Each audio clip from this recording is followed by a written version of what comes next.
I'm David Jacoby. We What are up, Jalen dog? and Jacoby. What exactly is it that we do? Give the people what they want. I love doing shows on days like today. We had a huge game-changing trade in the NBA, and there's so many different levels and angles to it. We're going to get to all of them. But we start with a big picture view. Jalen, what do you think the impact of this blockbuster trade that changes these four teams will have on the league as a whole, especially putting all those superstars in Brooklyn on the Nets? This is outstanding for the league that I love so very much, Jacoby. Look at the amazing star power that now exists in the Eastern Conference. Okay? One thing for Russ to now go to the Wizards and they're struggling, but look at the top of the East.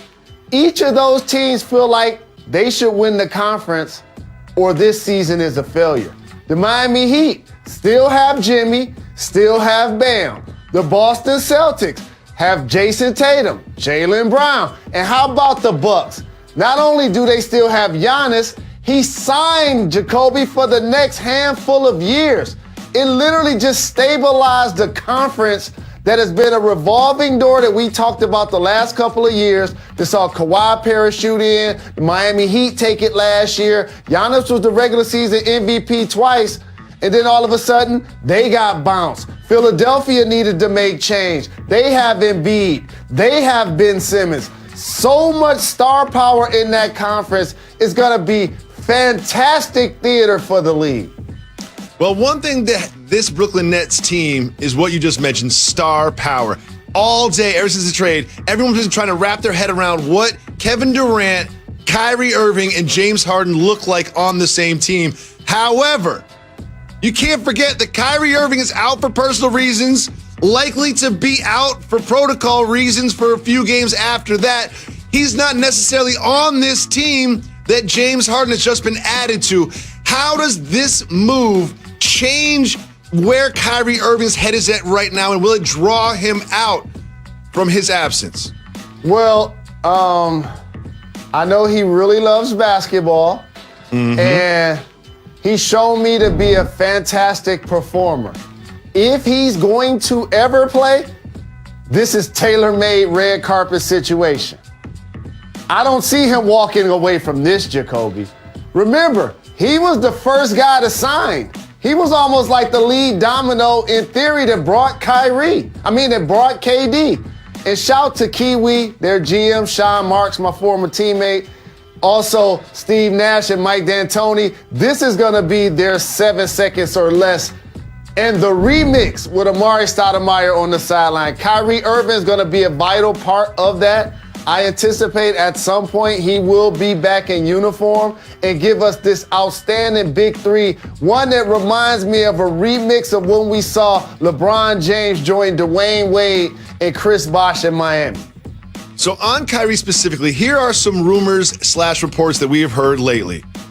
He left for personal reasons that might have something to do with the insurrection in the Capitol, that he didn't necessarily love the idea that Steve Nash was hired as the head coach, and most recently that him and KD haven't really been seeing eye to eye or discussing that much over the past few days. How do those things change with the addition of James Harden? Because basketball is what they do for a living. And Kyrie Irving is so very young and got so much more to give to the game and or vice versa. I just think that he'll find a way to figure it out because this situation is tailor-made, Jacoby. And how about some of the outstanding players that each of these guys have had a chance to play with in their careers? Kevin Durant has played with Russ and the Splash Brothers. Kyrie Irving played with LeBron James. James Harden had multiple great players, including Chris Paul and Russell Westbrook, come through Houston. And so this is AAU in the NBA reincarnated. And as somebody that loves AAU basketball, I always stand on the table when people try to slander it. And why that analogy matters, Jacoby, is you're the best player on your squad. You're all city, you're all state, or whatever. But then when the season ends, you go play with the best players in the state to go play against the other best players in the country.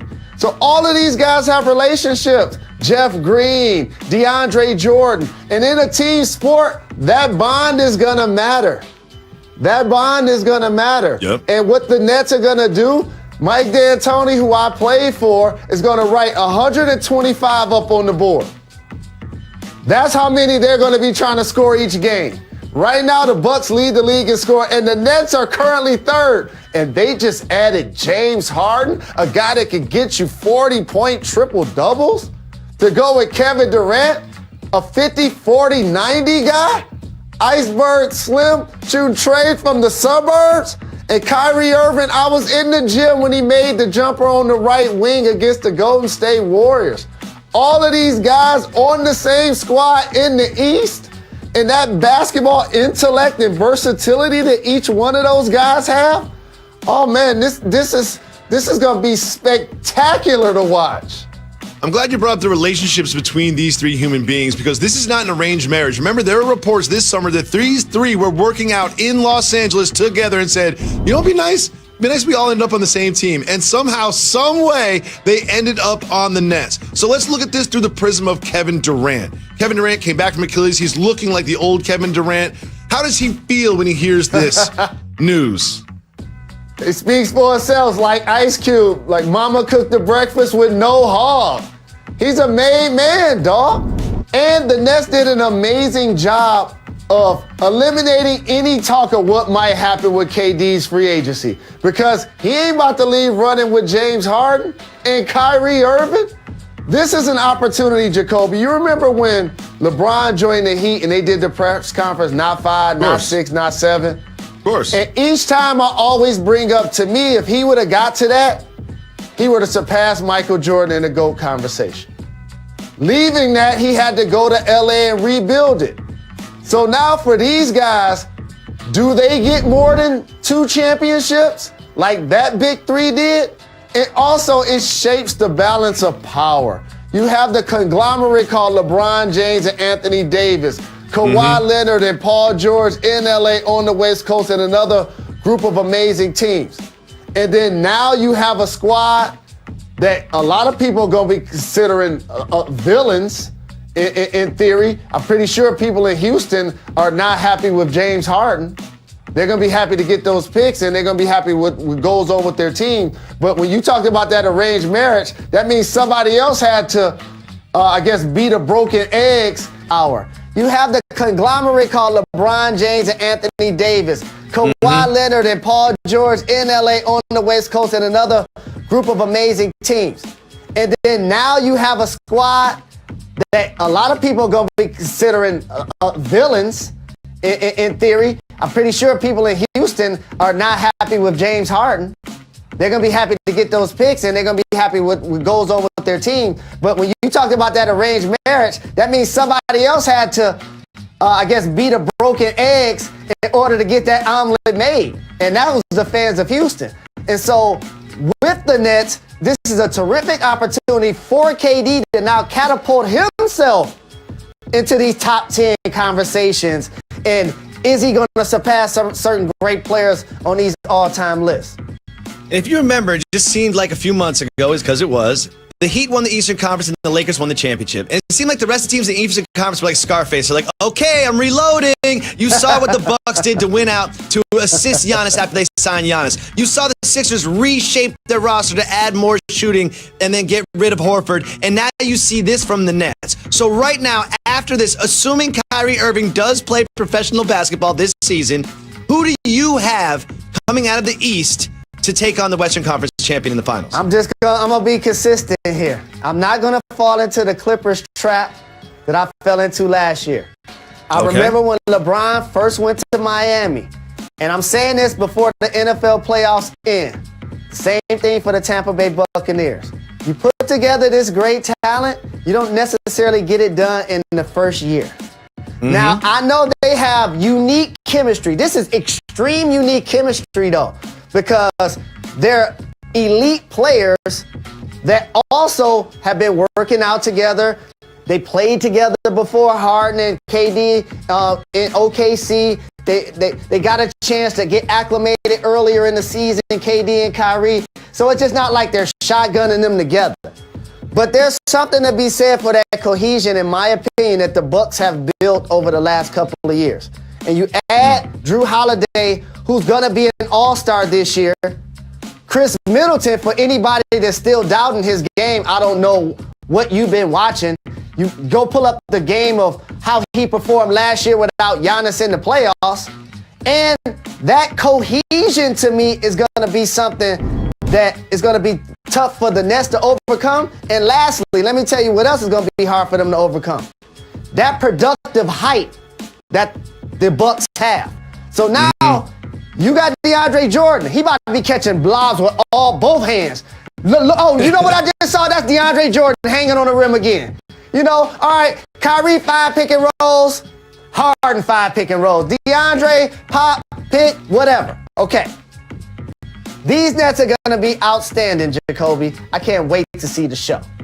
Jalen, you make a good point about the Bucks' consistency, the Bucks being on the precipice in the playoffs and not advancing. And it seems like they're ripe to win this Eastern Conference. They'll likely have the best record in the Eastern Conference. And I'm going to do the thing where I fall for the hot new thing in the conference. I think when you have James Harden, Kyrie Irving, and KD, and then you've got Joe Harris with catch and shoot threes, you got DeAndre Jordan rim protecting and catching the lobs you mentioned.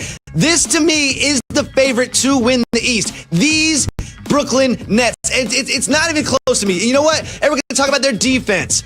They're not going to play defense. They're going to play lots and lots and lots of offense. And I would pick these Nets to win the Eastern Conference right now as we sit here today. That is my favorite for sure. You know, if I was writing the script, I would want all of the drama.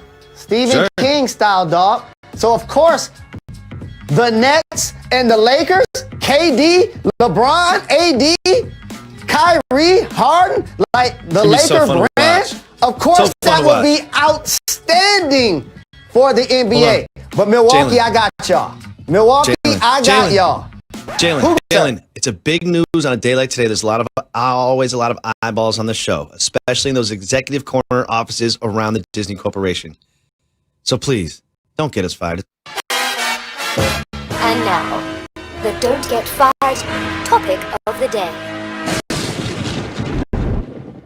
Houston lost James Harden, and Rockets fans are sad, but there's also a ripple effect in the city of Houston. It was pointed out by Slim Thug on Instagram when he put up this meme featuring Houston's own Travis Scott, liked by James Harden, about the anguish felt around the exotic dancers in the Houston area. Do not get us fired, and be brief. Why would James Harden like this Instagram post?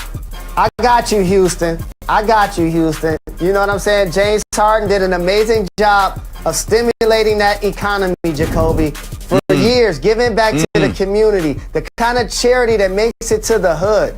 And now Houston's going to lose that. There's so many more angles to this trade to discuss. What does this mean for the Rockets? And LeBron James and Lakers beat the Thunder last